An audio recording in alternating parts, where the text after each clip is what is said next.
What's up, YouTube? This is Too Raw for TV. All right, so before I get into this video, I want to give a big shout out to Magnetic Discovery for the $15 donation via the PayPal. Much respect to you for showing love to Too Raw for TV. So he had a question, and basically, in a nutshell, his question was, how can you formulate an argument that LeBron Ramon James is not the GOAT, considering that he has many longevity records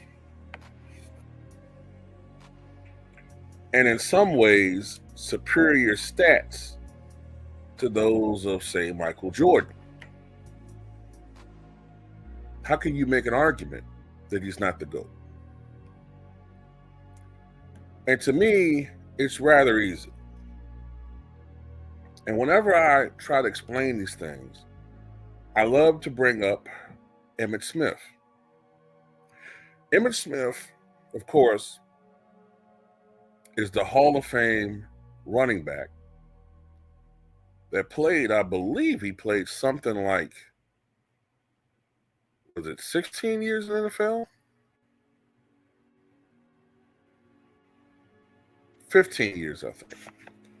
He played for the Dallas Cowboys from 1990 to 2002. And then he played 2 seasons with the Arizona Cardinals. So he played about 14 or 15 years, depending on how you look at it. So he played a very long time. He had an extraordinarily long shelf life for a running back, which I think the average running back in the NFL at the time that he played, at least, I think they only played for about 3 or 4 years. So for him to have a 14, 15-year career was extraordinary longevity. And his resume is extremely impressive. 3-time Super Bowl champion, Super Bowl MVP, league MVP, offensive rookie of the year, 4 times first team All-Pro, 1 year, 1991, second team All-Pro, 8-time Pro Bowler, 4 times he led the NFL in rushing yards, 3 times he led the NFL in rushing TDs. He was a 1995 scoring leader on the 1990s All-Decade team, 100th anniversary All-Time team, multiple awards, holds numerous NFL records, including most rushing yards, 18,355, well ahead of second place rusher Walter Payton. 164 career rushing touchdowns, number 1 overall. Most rushing attempts in a career, 4,409. Average 4.2 rushing yards per game. Had 515 receptions, 3,224 rushing yards, 11 receiving touchdowns, and he's in the College Football and Pro Football Hall of Fame. So with this resume,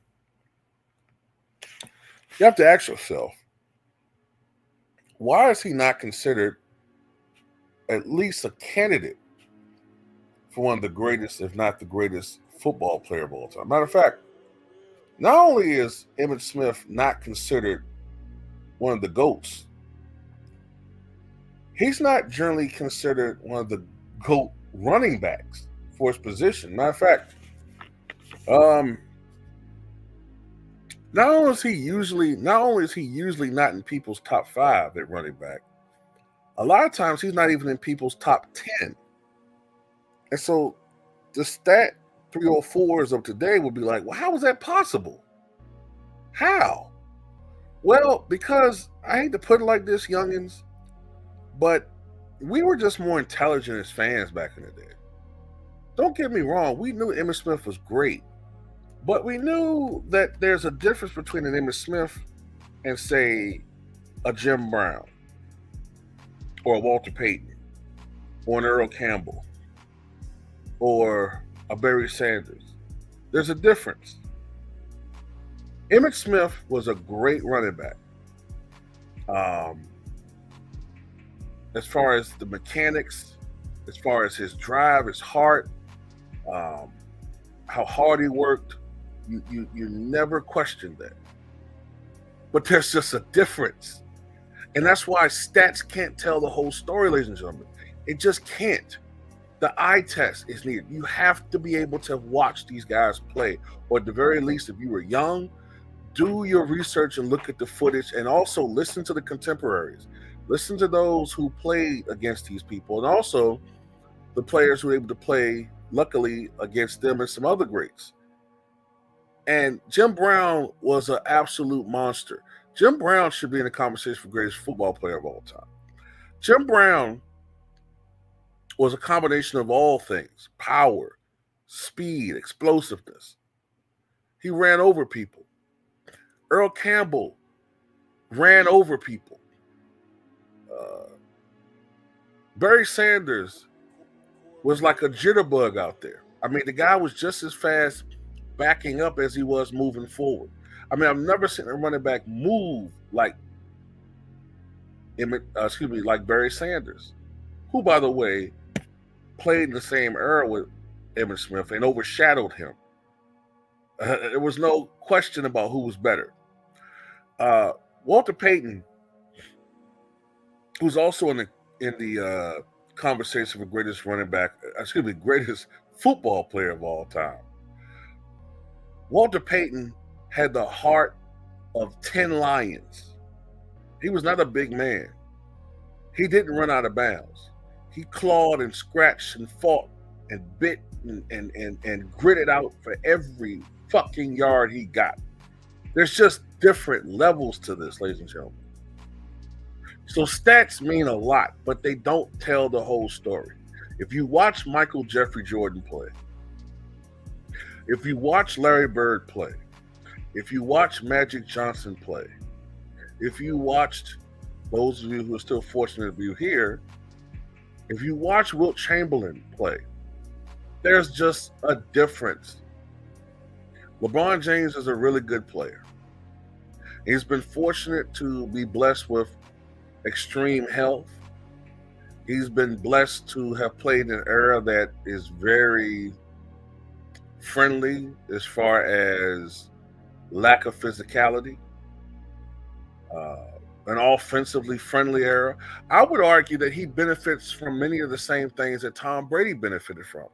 For if Tom Brady played football 30 years ago, do we really think he would have played 23 seasons?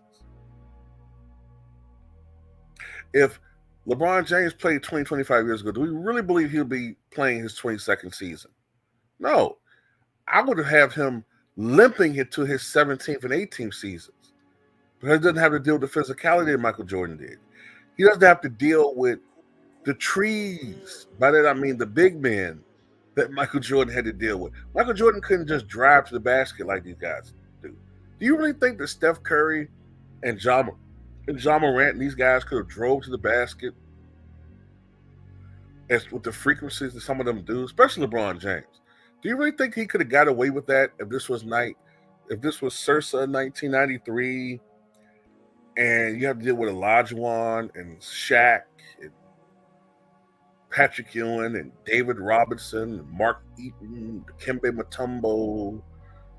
You know, I'm just naming shot blockers. You think he'd have done that if Manute Bol was there, waiting for him, all 7'7" of him? Tree Rollins. Do we really think that this would have happened? What if the enforcers were there, the Davis brothers, or Xavier McDaniel, Charles Oakley, Karl Malone, Charles Barkley? Do we really think that he would be driving to the basket without there being repercussions for that? And just through the physicality of having to constantly run into and crash against guys bigger than him, stronger than him, he would be forced to be more of a jump shooter. So his numbers would look different.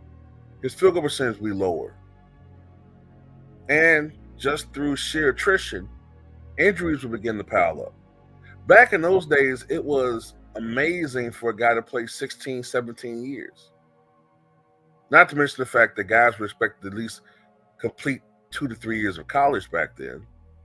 But be that as it may, whatever the case you're talking about, right? You have to look at the game. Michael Jordan dominated the game on both sides of the floor. He won a Defensive Player of the Year award.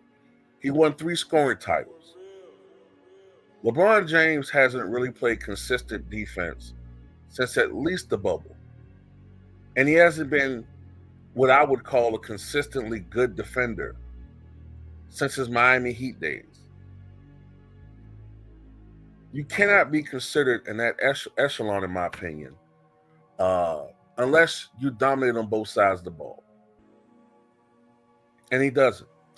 Also, contrary to popular opinion, I don't think LeBron Ramon James makes players around him better. He doesn't. Think about it like this. Players flourished for the most part. Some of them mentally couldn't cut the mustard because playing with Michael Jordan, you have to be mentally tough.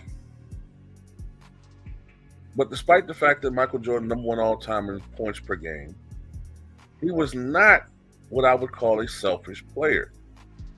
He did whatever the team needed. If there were games, say, when Scottie Pippen had the jumper wet, if there were games when Tony Kukoc was going, if there were games when the Bulls were knocking down their open shots and threes and Steve Kerr was on fire, you would be, oftentimes you would see Michael Jordan only put up 17 to 20 points. As a matter of fact, I'll prove it to you. I remember during the 1996-97 season, there was a stretch during the year. Going into the All-Star break, Michael Jordan was averaging 31.4 points per game. After the All-Star break, Jordan's scoring average declined. And it wasn't because of poor play. It was actually because, if I remember correctly, Scottie Pippen, I think Tony Kukoc, had a stretch they played remarkably well. Therefore, that didn't require Michael to score as much, and his scoring went down. Let's see if I can find that for you all. Here we are. From February 16th, 1997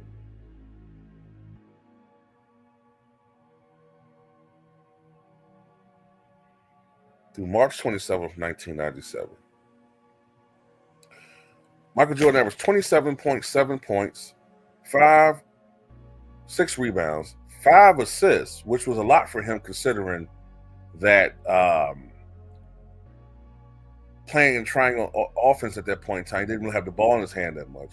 1.6 steals. He shot 46% from the floor during this stretch, but 41% from 3 and 85% from the line. And his shot attempts was at 22.4. So he averaged 27.7 points per game. Why is that? Well, because they didn't need him to shoot as much during that stretch. They didn't need him to score as much. If I remember correctly, I think Scottie Pippen was averaging well over 20 points per game. I think Tony Kukoc was probably averaging around 15 to 16, maybe some games 17 points. A lot of other guys were going. And he didn't force it. LeBron Ramon James is the type of guy that is so obsessed with his numbers. He's so obsessed with his numbers to the point where he will go out there and force the issue, even if it comes to the detriment of the team. Remember the 2020 NBA Finals in the bubble? The Lakers were supposed to sweep the Miami Heat. They wound up winning 4-2, largely because, at least in one of those losses, LeBron Ramon James caused it because he was forcing the issue. He was going around there trying to average triple-doubles, trying to force the issue, scoring when his shot wasn't falling, trying to reach 20, 25 or 30 points because he was trying to win the MVP over Anthony Davis, who's playing phenomenal basketball. That's what he does. He doesn't make players around him better. Oftentimes, he hurts guys around him due to his selfishness. Jordan was not a selfish guy, especially after the first retirement. He only played to win championships. LeBron isn't playing to win championships. He's playing for stats. So if you had 22 years to go out there and play only one style, which is you first, ball dominant, always looking to pad your points and rebounds, defensive boards, because you ain't going to work hard for offensive boards for the most part. Pad your assist tallies, not play any defense. How can you be the GOAT? How does it work? How does that work?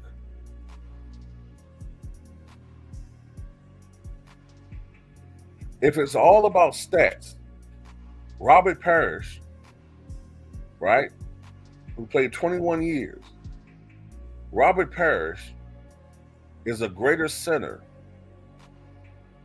than David Robinson.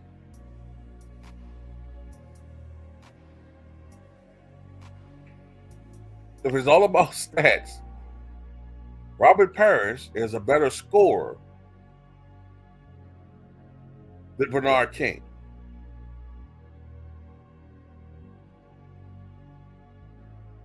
You got to be able to differentiate between longevity records and a player who is dominating for long periods of time, legit dominating.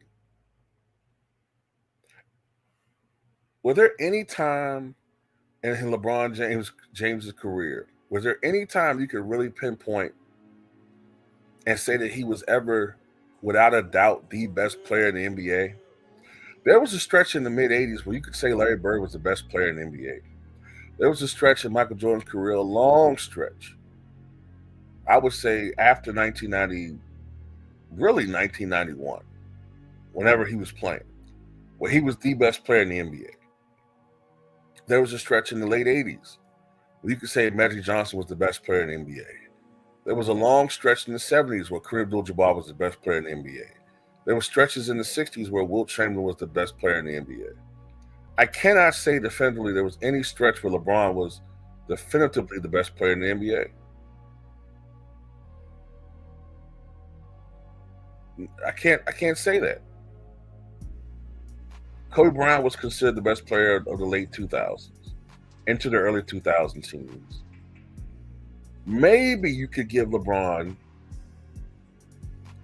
a couple of years in the early 2000 teams, maybe. But the past 10 years have been the era of Steph Curry. Then you had a little bit of a stretch, a little bit of a window where Kawhi Leonard was the best player in the NBA. Giannis was the best player in the NBA. Now people consider Jokic the best player in the NBA. LeBron hasn't won an MVP award going on 12 years. How in the world is he in this conversation? It's not. It's an illusion. It's a media fabrication.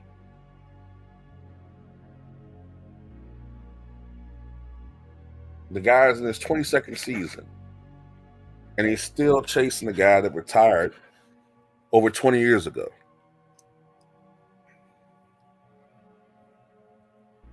So yeah, longevity records and stats do not make you the GOAT.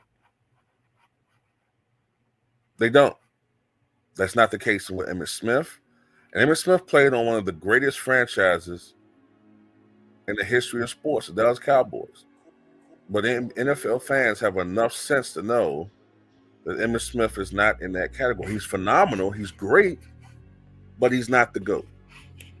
So why aren't we using that same logic when it comes to LeBron James? Makes no sense. Anyway, tell me what you guys think.